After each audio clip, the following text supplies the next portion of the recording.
ここからはスペシャルセッションを開催いたします。ご登壇者を紹介させていただきます。モデレーターはアクセンチュア株式会社マーケティングコミュニケーション部チーフマーケティングイノベーター梶義光さん、よろしくお願いします。そして広島県知事湯崎秀彦さん、そして今回 ANA のアバター技術を活用してアメリカから参加のノースウェスタン大学ケロッグ経営大学院 SC ジョンソン&サン特別教授フィリップ・コトラーさん、そしてバーモント大学グロスマンビジネススクール教授スチュアート・エルハートさんです。以上4名の皆さんで進めていただきます。それでは梶さん、よろしくお願いいたします。Okay, Professor Kotler, thanks for joining us. Can't you hear me, first of all? Yes, and I wish to say that everyone, this is a very exciting opportunity to lay down some more groundwork for peacemaking. Thank you very much, Professor Kotler. So let me start the discussion in a brief manner. Since the Professor Kotler is a kind of founding stepfather of this conference together with Governor Yuzaki. So Governor Yuzaki, what is your expectations for this 2018 conferences? Would you elaborate a little bit? Yes, well, first of all, I'd like to send my greetings to Professor Kotler. Hello. Hello. You're on the avatar. You don't fly like in the movies, but it's very nice we can see you from here. And, the conference, the conference this year is a follow-up of the 2016 conference that Professor Kotler kindly participated. And I think these 2 days is going to be, finding or providing answers to the 3 proposals made by Professor Kotler in the last conference. And, well, first one is to search for ways to establish a platform to facilitate global peace building by promoting the creation of various communities that will facilitate peace. We had 2 conferences before this one, and every time, everyone was very happy that we were doing this, and everyone was, very happy with what was discussed. But we believe that what is important is what's done between those conferences, actually what's being done by the stakeholders or the participants or civil societies or governments that are involved with these activities.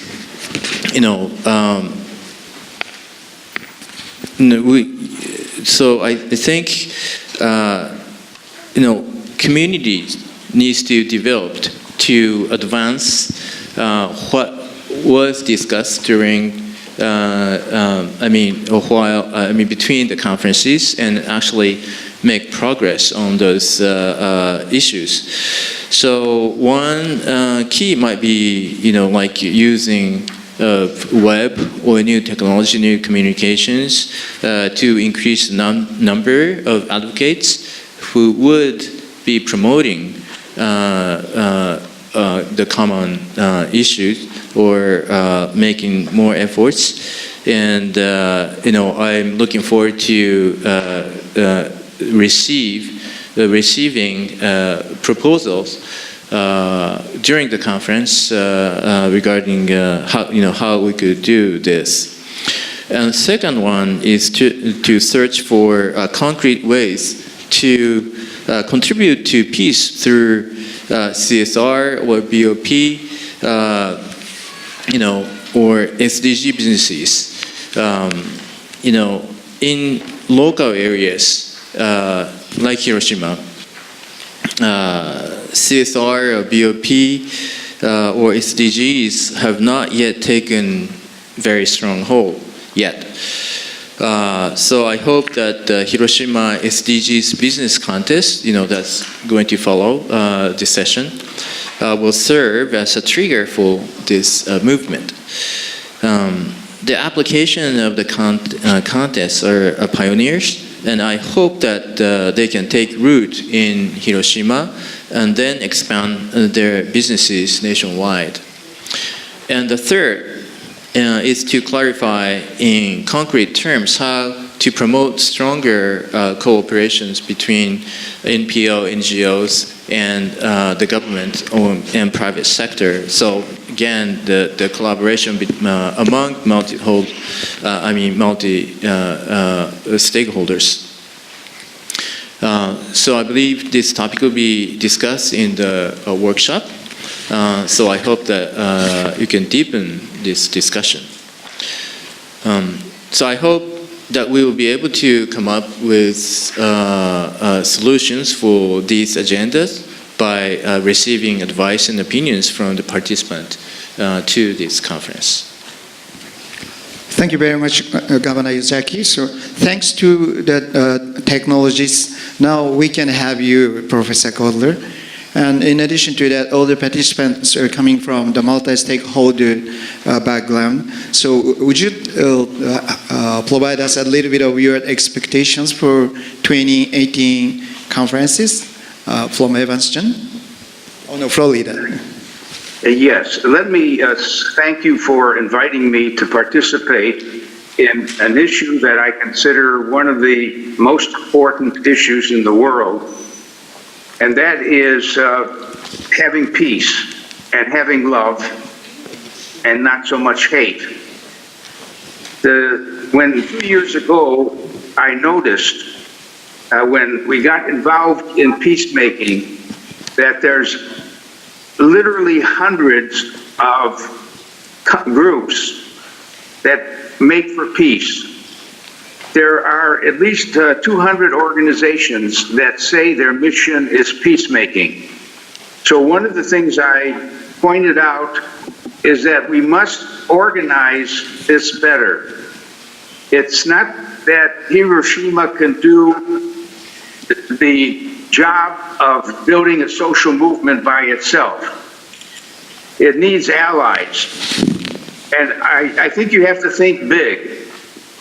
Peace is so important that we need to think of it as building a social movement, just like the labor movement was, the women's movement.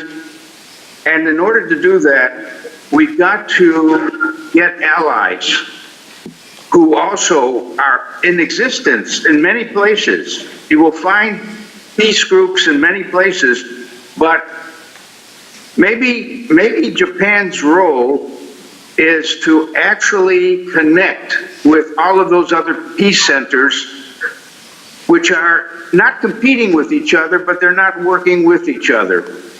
So we need an invisible hand to make something come out of this. It would be good to have one conference a day about peace, but it would only be talking about peace. And the way I see it is that we have to form institutions. By institutions, I mean we already have the United Nations, which is the best hope, in a sense, for putting together the people who are interested in peacemaking. And the World Bank and the Institution for the IRD institution. But beyond those institutions, we're going to need both a philosophy and a set of tools. Now, the thing about peace is that Asia is particularly a good starting point because the word harmony is part of your thinking as a Japan itself thinks about harmony, having people work together. And Japan, I would like to see Japan more involved in the major problems of peace in the world. I'm talking about North Korea and South Korea as a problem. I'm talking about Israel and Palestine as a problem. I'm talking about Saudi Arabia and Yemen as a problem. I'd like to see the Japanese government and the city of Hiroshima to lead in peace initiatives. Today, when I think of which countries care a lot about peace, I normally think of Scandinavian countries. The Scandinavian countries have a very high standard of living because they have cared about good education, good health, sustainability, good climate work, and so on. So maybe Japan's role is to maybe organize at least the Asian community as a starting point. I'd like to see that countries, we reach a point where we ask every country of the world to sign a pledge. And the pledge is for harmony and peace. And it would go along with each country saying what it will allocate either as resources or as a spotlight in their own country and so on. And I would like the countries to work hard on getting their corporations or companies buying into the importance of peace. Because when I think of the three sectors, the business sector, the government sector, the nonprofit sector, I think that the engine will be the business sector. The business sector has more to gain and more to lose if we don't have peace. But we haven't figured out how to convince companies, which are more than ever in the readiness to help, at least with maybe climate and eco concerns. Maybe we can start getting companies to become agents of change in this process of waking up to the necessity of peacemaking. And we also need peace specialists. I'd like to find a group that wants to specialize in how do you form peace between two tribes? How do you form peace between two nations? How do you form peace between two cities? How do you form peace between two neighborhoods? I mean, we need specialization because peace covers so many different sectors and so on. I won't say anything more right now, but I'm so glad you're holding this conference. Thank you very much, Professor Kohler. Especially you cited about our responsibility to link the Asian regions. And given the fact that we will have lots of world-class events like G20 World Cup, Rugby World Cup, Tokyo 2020, so we have to get ready to leveraging those kind of events. So let's move to Professor Hurt, who is the freshman for this conference. What inspires you to come here to fly a long flight? Please let us share your insights. Indeed, thank you for that. And a quick hello to my colleague, Professor Kotler. Yes, how are you? Hello. Good to see you. And I think so highly of your work, so I'm just happy to be on the same program with you. Well, the feeling is mutual, and I'm thinking back on our time together in Venezuela a few years back and how things have changed there. Right. but I think part of, so let me just start by saying thank you for having me. I'm delighted to be here. And strangely enough, my brother was born on August 6th, 1945. Consider that. So maybe it was fated that I be here today. Last time I was here was 1990, and I went to Peace Park, and it left quite an impression. And I'm looking forward to going back again. And since then, I think a lot has certainly changed. both in the world and I think in terms of just my own experience and thinking as well, over the last now nearly 30 years. And I think one of the things that becomes clear, I think as everyone has said, is that, I think the peace is clearly under threat, is threatened. And the threats to peace now maybe look different than they did 30 years ago, maybe a lot different. And we begin to see how important the role of business is going to have to be in coming to grips with that. Not coming to grips with it, but really addressing it in a direct way. And I guess what I mean by that is, in some ways, peace and prosperity, kind of two very important goals, are outcomes, right? They're results in some way. And the question is, what are the vehicles and mechanisms to produce that, right? That seems to be quite important. And one of those, clearly in my mind, is a new kind of business, right? And that's what I've been focusing most of my time on for the last 30 years. Again, whatever label you choose to apply, whether it's sustainable business or social business or SDG business, the spirit is the same, behind all of it. And I think the time is now for that, because tragically, despite governments like those here, both in Japan and Hiroshima, public sector in some ways has abdicated its role, right? More than stepped up to the challenge. And I say that, I'm not feeling very good about that, right? Especially in terms of my own country. But the fact is that's the reality, right? So the private sector then, almost of necessity, because NGOs, I think, are really important partners and bring a lot to the table, but in terms of the ability to invest, the level of resources, the technological capacity, the ability to scale, it's the private sector, right, in collaboration with civil society and government, that I think has to be the driving force.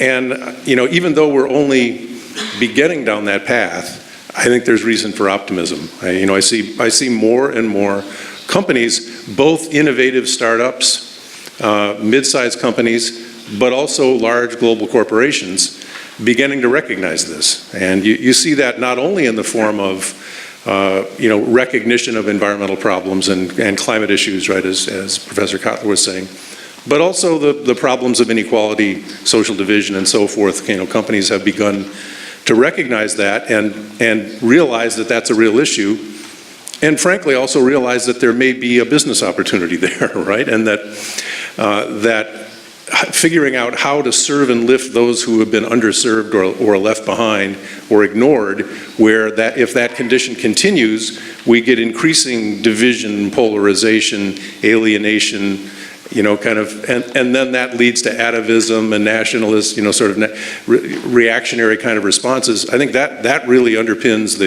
that perhaps is the biggest danger from the standpoint of conflict in the future. I think war probably looks differently now and in the future than it did 30 years ago, the nature of war. And unless we come to grips with that increasing inequality, those perceived divisions, I think a lot of this is, as we address the fundamental problems of absolute poverty, extreme poverty, I think that's the one thing we can say we're on the right path, right? That the extreme poverty, starting with the MDGs and continuing the SDGs, is being reduced in a dramatic way. Where Africa is the big remaining extreme poverty geography in the world.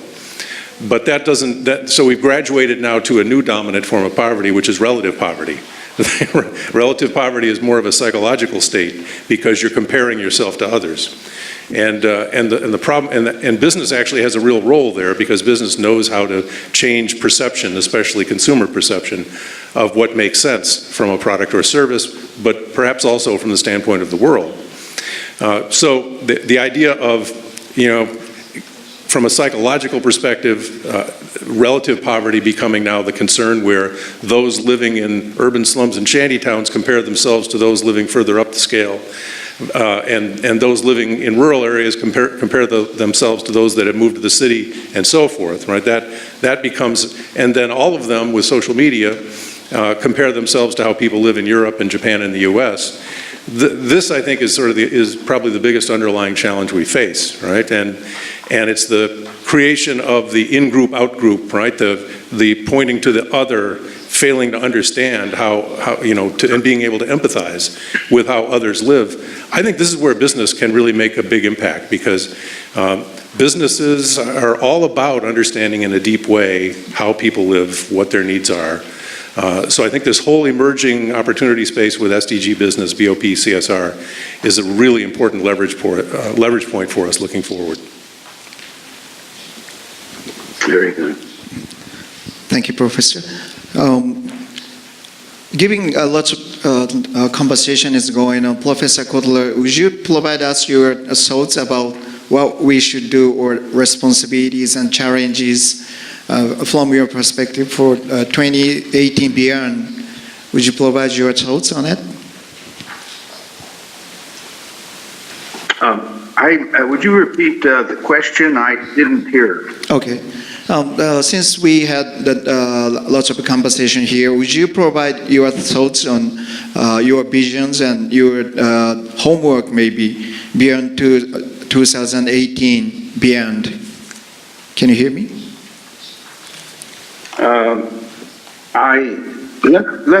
Let me add a few comments. Basically, we need to figure out two things. One is we need people who can figure out what the root causes are for the attack on peace. What are the root problems that are underlying the tensions in the world? And clearly, they are the income distribution is very, very skewed, and it's getting more skewed. Only the rich are getting richer, and the poor are not getting better off at all. We've got to do something about that, and in that case, we have to look at taxation.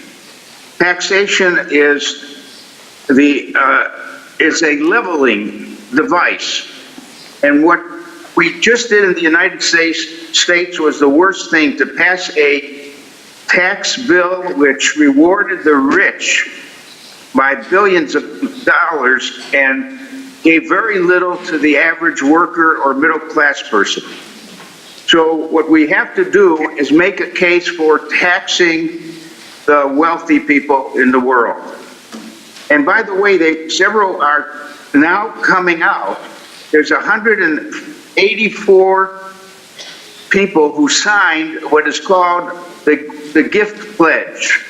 The gift pledge is when you ask a billionaire, would he or she agree to give half of their money away within the next 10 years to good causes? It's stated in different ways.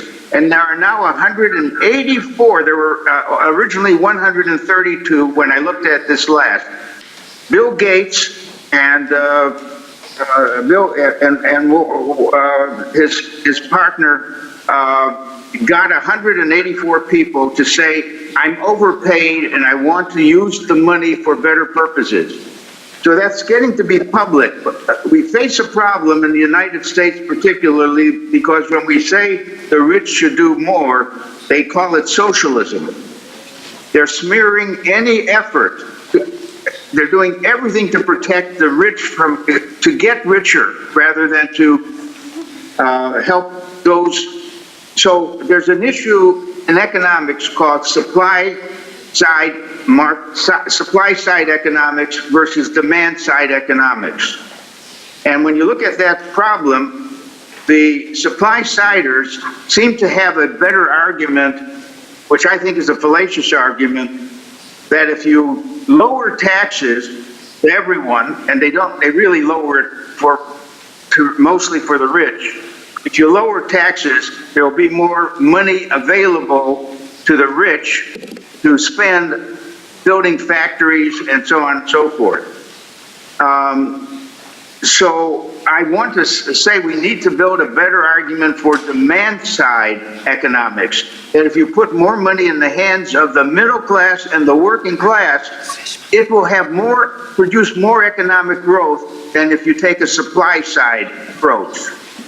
Well, I don't want to get too deep into that, but the idea is there are root causes that we have to understand better. The other big problem is how do we handle conflicts?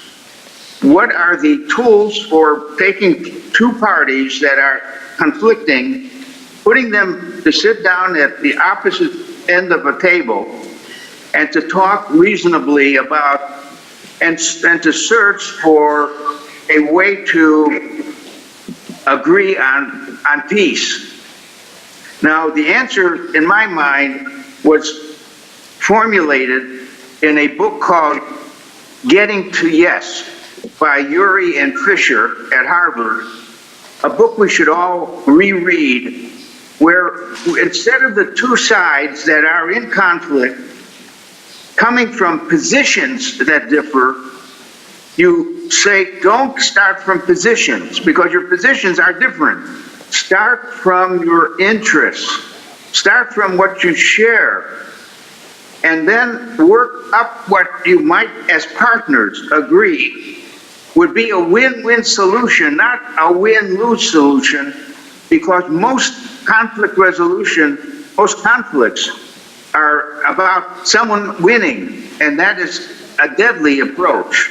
So I think there's a lot of tools for what we call conflict resolution that we have to push even further than they are developed today. Could I make, because Go ahead. I totally agree, right? Okay. I mean, and again, I think this is why business may be an important vehicle for this. You know, we see more and more companies realizing that win-lose solutions are not good business solutions, and that developing the skill and capability to co-create, right, which I think underpins everything having to do with SDG business, is really about understanding how each other lives, what each other's interests are, and then co-developing a business model and a value proposition from the ground up that makes sense for all parties involved. And I think we see more and more of this type of business development happening, and I think it gives us a window on what the future needs to look like. And could I add this, Stuart, that you are doing some work now to make business school education put on a new basis. And I think that's one of the initiatives we have to push, because business schools have up to now been training managers, future leaders, students, to believe that business exists to maximize the profits for the investors. And the fact is, we've got to change that type of teaching. We have to say that it's not just trying to bring ethics into business making. It's to actually show that unless we have a teaching system and an experience system in our business schools. By the way, business schools don't only teach business students, they teach business managers and leadership and questions like that. So I'm very impressed by what you're trying to do at your university in Vermont to create a brand new approach to business education that differentiates between how you should teach the managing of a company and how do you teach the starting or entrepreneurship to create companies. And if we can get that right in both cases with your new system, I think we have attacked the problem that many businesses are not paying much attention to anything but money, and we've got to get them off that. Thank you very much, both professors. We are going to discuss about the education's future, the capitalism, and in a huge range of discussion is going to be there. So why don't you close the session, Governor, and would you provide your thoughts on the future? Well, first I'd like to make small comments on the discussions between the two professors. And there is an old Japanese philosophy of businessmen or merchants. Good for three. Three meaning good for buyers, good for the buyer, good for the seller, and good for the society. So this is kind of new philosophy that business needs to pursue. And with that, we can involve business in building peace and building or tackling the issues that are root causes of the conflicts or problems that has impact on the peace and local peace and the global peace. So, and one of the reasons why we're doing this in Hiroshima is, of course, we are working for eliminating nuclear weapons. It's a long horizon. It requires a long horizon strategy because it's not going to happen in a second, or in even a year or a couple of years. So it takes 10 years, 20 years. And we need to increase more stakeholders. And businesses have a lot of resources.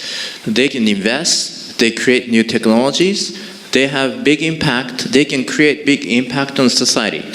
And there are reasons why countries want to hold on to nuclear weapons. And we need to change that. We need to change that situation. We need to tackle those root causes for possessing nuclear weapons. And, of course, very indirect. It takes a long time, but by involving business in peace issues, and maybe not directly on the nuclear issue right now, but by involving from their main purpose of doing business, then if business realize they can contribute to peace by doing the real business, and then the involvement will increase, and eventually we're hoping that business will realize the platform of peace is a necessary piece for the business, and that will then they can be involved with nuclear issues too. Okay, thank you very much. Last of all, just would you provide the slide? I just want to touch upon a little bit of the tips, how to enjoy, how to make the conference fruitful.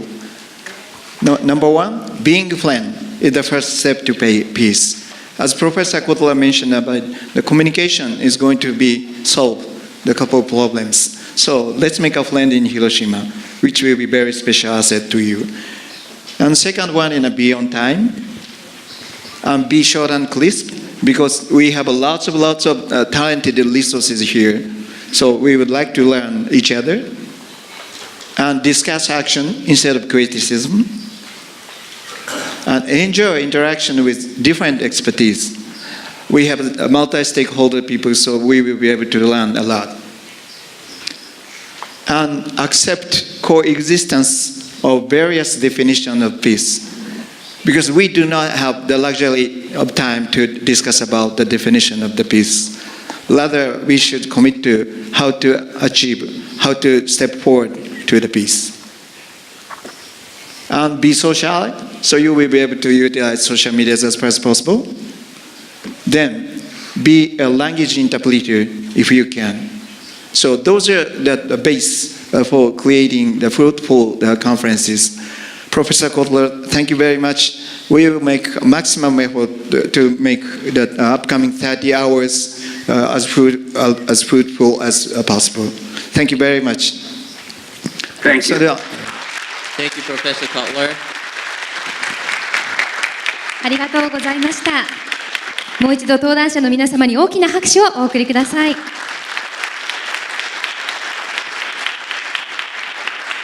以上がスペシャルセッションでした。